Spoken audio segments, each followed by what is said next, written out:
the meeting today. Anika Hallquist is a master's student at the University of Wisconsin. Let me, no, I'll do that afterward. Studying systems engineering and analytics with a focus on artificial intelligence. After completing her bachelor's degree in industrial engineering, she saw this as a pivotal opportunity to explore the growing role of AI in both education and the workplace. Through newly added coursework, she's been able to take PhD level classes that have deepened her interest in the field, especially after previously being hesitant to use AI.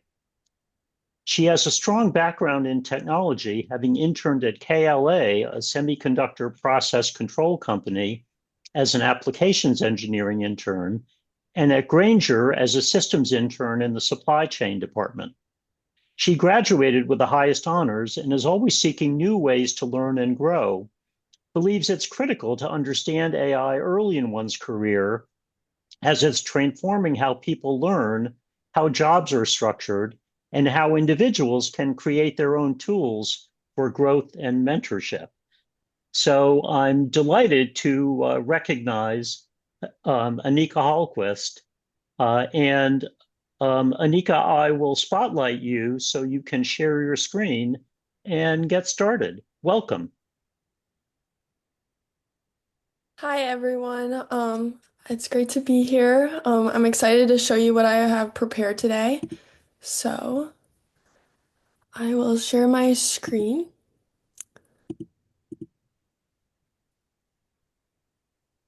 Let's see. You guys see it?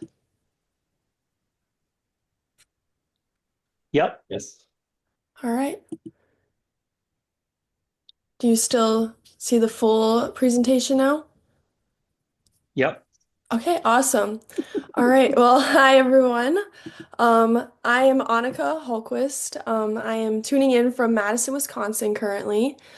I actually pursued my bachelor's degree in industrial and systems engineering at UW-Madison, and I completed the degree early, and so I saw it as a really great time to pursue more education.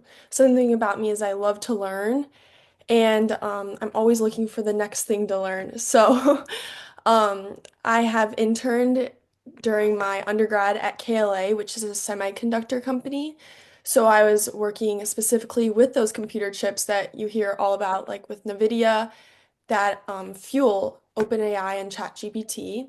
And then I also was a systems intern at Grainger within the supply chain department, where I worked on Power BI dashboards and logic behind query of supply chain efforts to optimize the usage of the inventory. Um, I have started my master's degree, which would be in systems engineering at UW as well. I am actually almost done with that, which is very cool. And I'm also going to be starting my career at Grainger as a supply chain analyst. But in the future, I'm still looking at more education. I've been pondering with the idea of pursuing a PhD with more of an AI focus as well, or getting an MBA, or maybe even going to law school, or looking at other ways like how you guys um, learn more with being in this group. So, other ways that I can learn in the community. Um, so this is the agenda I'm going to cover today. So first, what is AI? AI in education, AI in the workplace, AI in everyday life, and we'll have time for a Q&A. So starting up, what is AI? So I thought this would be fun, a little quiz to get us going. So which of these two pictures do you think is AI generated? You can unmute yourself or type in the chat.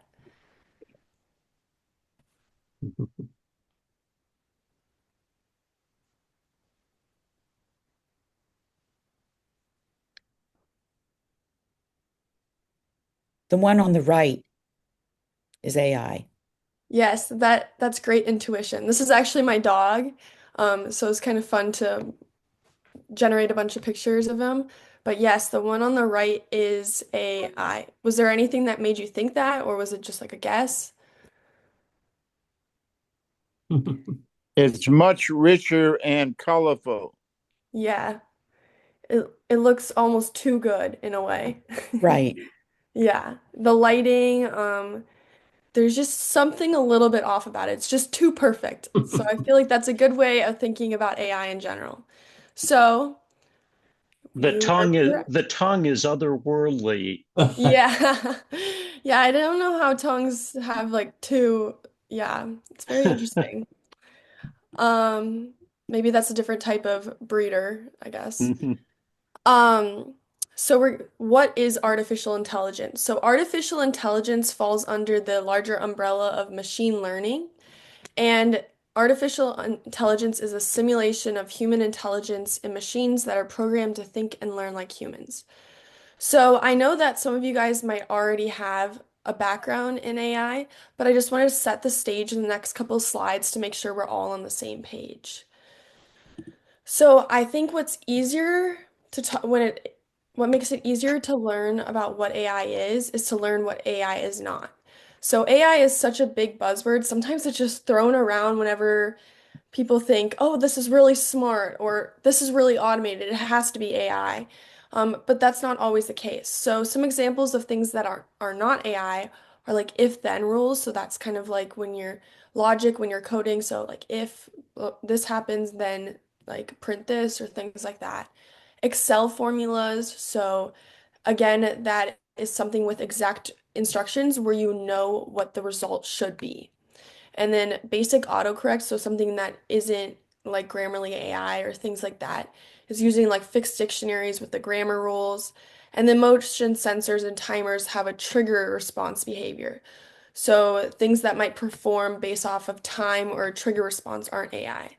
So what AI is it learns from data, it improves from experience, understands patterns, not just rules, and it makes predictions. And I think the best way to think about it, if it doesn't learn, it isn't AI. So examples of what are AI applications is like ChatGPT, which I'm sure a lot of you guys have maybe heard of. I don't know if you have, but that is a large language model, and you type in a query, and it can generate, understand, and adapt responses based off of your input. Siri, so recognizing your voice command and interpreting your natural language, so that's a natural language model. And then Google Maps predicts routes using that real-time traffic data. So it could learn one day a road might be closed and adapt to that, where it might take you a different route just for that one day because of a crash or construction or things like that.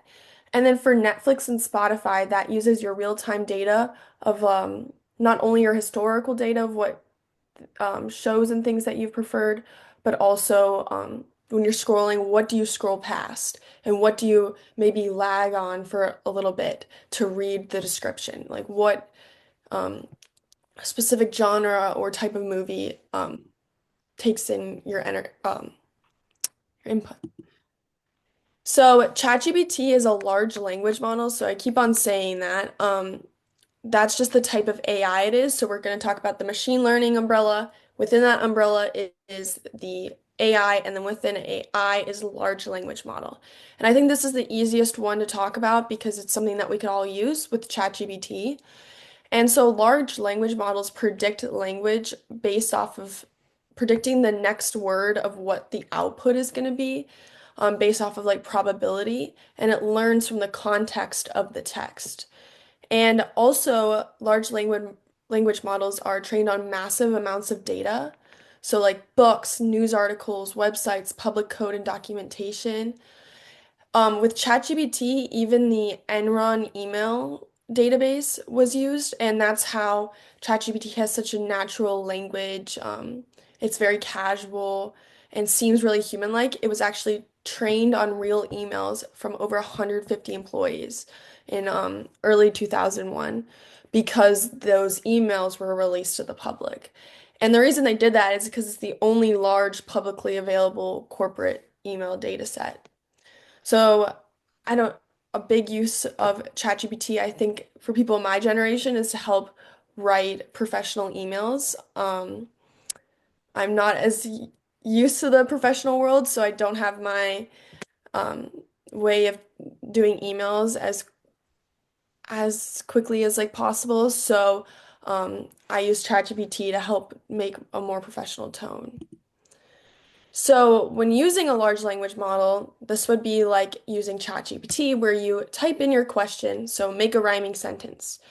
And because ChatGPT is this thing that's trained on uh, um, a huge data sets of books, websites, online forums, and things like that, it then determines an output one token at a time based on the context of the trained data.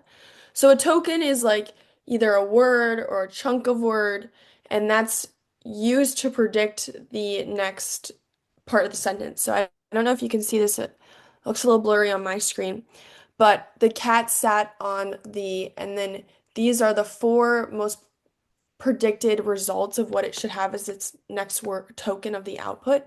And so it would pick math because that's the highest token, highest probability token.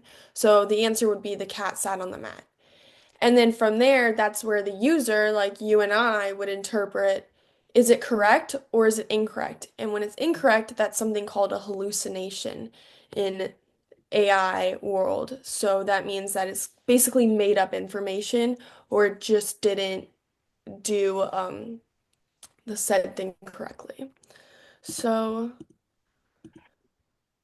now we're gonna move into like the myths of what are common things that we all hear about with AI. So the first one is AI thinks like a human, and it is very easily to anthropomorphize AI and ChatGPT, but it is really critical and vital that we don't. We don't want to give human qualities to a tool basically, like a chat GPT. And that's because AI doesn't have emotions like human. It doesn't have that emotional bandwidth. And so large language models are basically like parrots. They repeat patterns without understanding as much of the emotional effects.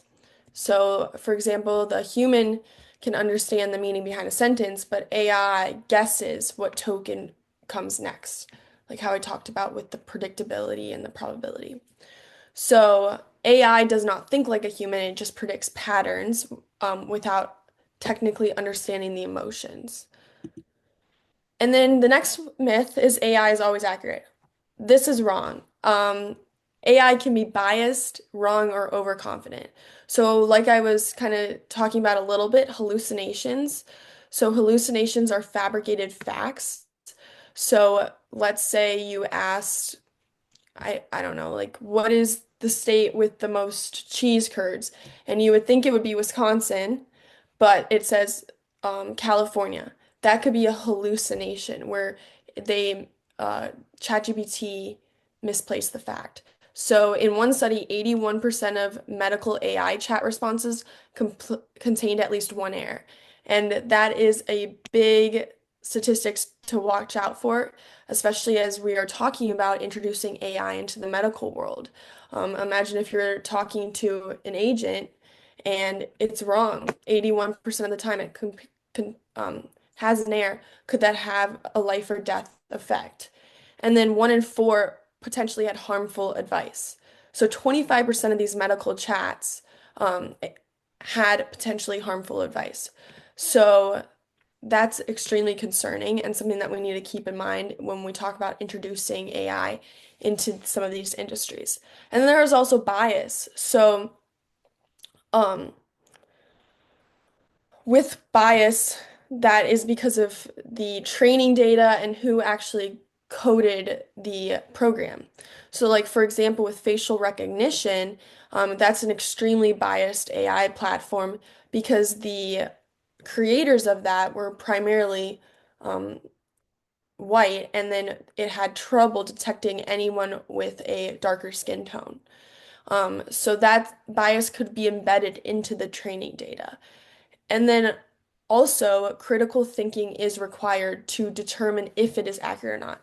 So on this right side, I was talking about hallucination, and something that we're going to talk about a little bit further is how certain platforms care more about being right versus making you happy in a way or being more creative.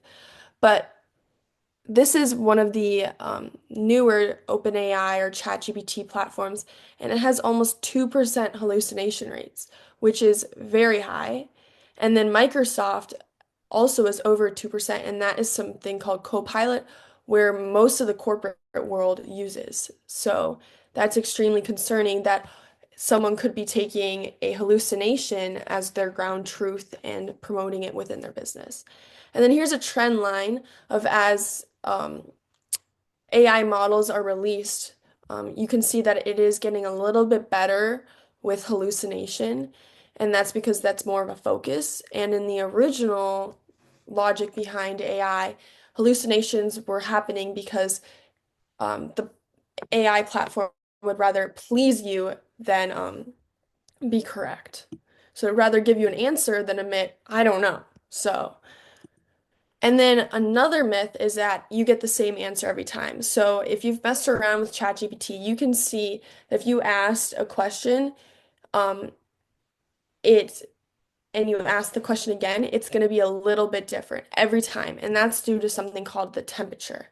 So temperature is a hyperparameter within these large language models, and it basically controls the randomness.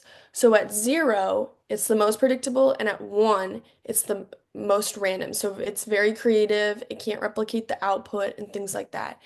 And that's also called the creativity scale. So a higher temperature over here means that it's more variety, it's more creative, and over here it's more determined with consistent and precise answers. And this is important because in some, it depends on what you are using, ChatGPT or Gemini, which is a Google AI like ChatGPT, for because you can have very different outputs. So, for example, ChatGPT has a higher temperature, so it is more creative. So, personally, I use it more for writing. But Gemini, which is like a Google version of it, has a lower temperature, so it's like over here, and I use it for more precise questions. So maybe like a math question where there's like one correct answer instead of a bunch of correct answers. And I was talking about Google and Google Gemini, so this is what it is. Um, that kind of reflects in the hallucination rates that you have a lower temperature. So it's less creative, it's more precise compared to ChatGPT, which is more creative and is less precise and has a bunch of different answers. So, for example, let's see. I'm gonna share. Let's see.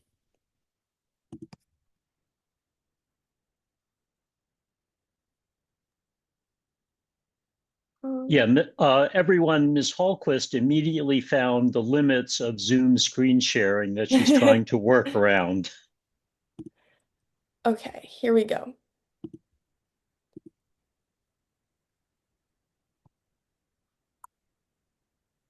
Oh,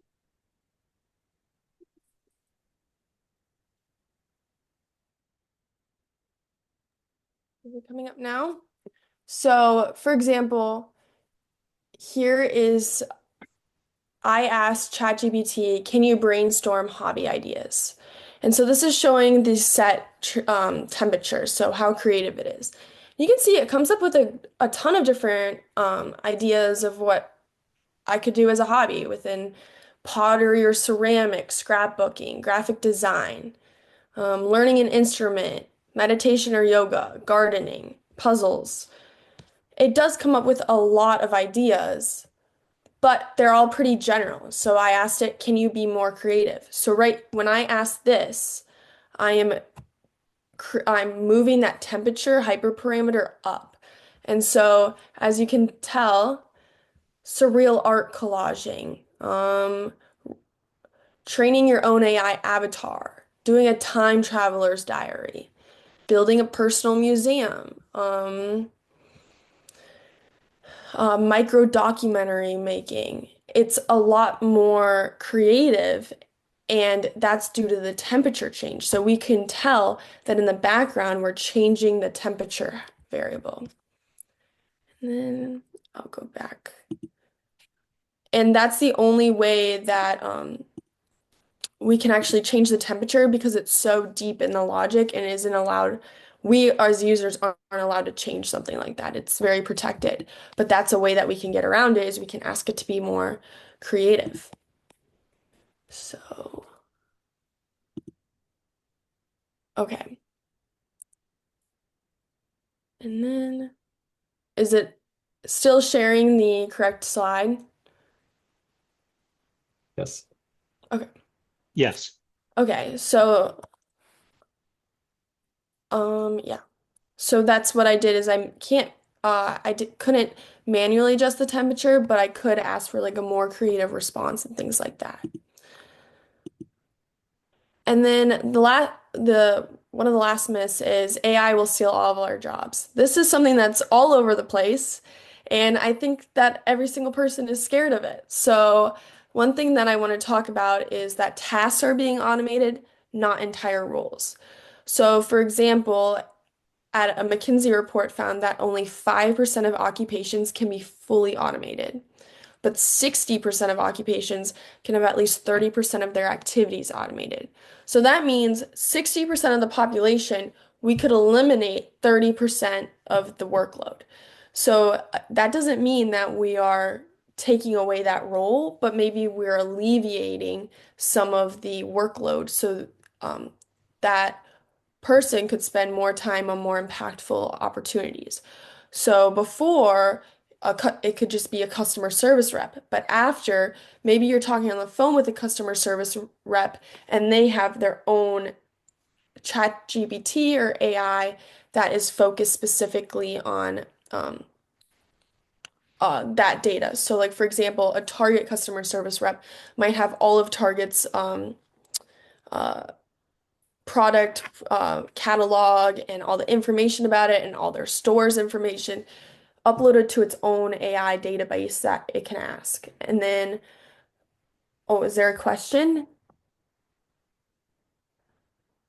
Yeah, if you don't mind being interrupted by questions, people will raise their Okay, hands. yeah. Go ahead. Go Ask a ahead, question. Mark. Yeah, so the AI work is interesting, but one of the other things I've read is because of the hallucination rate, anything you do have the AI generate, you have to proof it carefully and make sure it's correct. So it doesn't totally offload the work. It's like asking a assistant you don't know very well to do something for you, and then you have to Yes. check his results before you actually send anything out. So I would never generate something from AI and send it out to somebody in my company. Um, um, if you have any comment on that. Yes, I completely agree. I'm going to be talking about that further in my presentation, but yes, you can not just blindly trust an output from AI, or you can't blindly trust what you're uploading to like an AI like ChatGPT. Human oversight is completely necessary, and that's actually one of my biggest concerns in with this introduction, especially into the corporate world, that people are just copying and pasting, and what are the downstream effects from that? It's really concerning. So yeah, I think I'll talk about it further in the presentation, but I couldn't agree more. So um, okay, so also, though, because of this AI era, the World Economic Forum estimates about 97 million new types of roles to emerge by 2025. Some examples are a prompt engineer. So, a prompt engineer I'll be talking about further in the presentation, but they design effective queries. So, um, sometimes in order to get the response that you want, you just have to keep on asking more and more questions and having more iterations. But a prompt engineer works to make a really, really clear and concise prompt that then has the correct output right away. Also, people that work in ethics within AI, this is going to be a huge field of ensuring that AI is deployed responsibly and fairly. especially when some of these large language models like DeepSeek, ChatGPT, and others, you don't know where your information's going necessarily, and you also don't know what data they're training on. So are they training on you and things like that? That's very concerning. Yes, what's your question? Alan, go ahead. If I ask ChatGTP to find me a window air conditioner that blows the air up, does it make any difference if I say a machine that blows the air up compared to a machine that blows the air vertically? Would it make any difference whether I use the word up or I use the word vertically? Um, I don't think so, no. I think that it would make more sense to say vertically, and that's kind of like the prompt engineering where you could get the answer that you want right away. But if you said an air conditioning that blows the air up, it might ask for um, it might ask for more questions, or like it might ask more questions to make sure it's on the same page as you. But if you said an air conditioning that blows the air vertically, it would probably get you the correct answer right away. Okay, thank you. Mhm. And then so that's going to be a big area. It's just the ethics behind deployment of AI.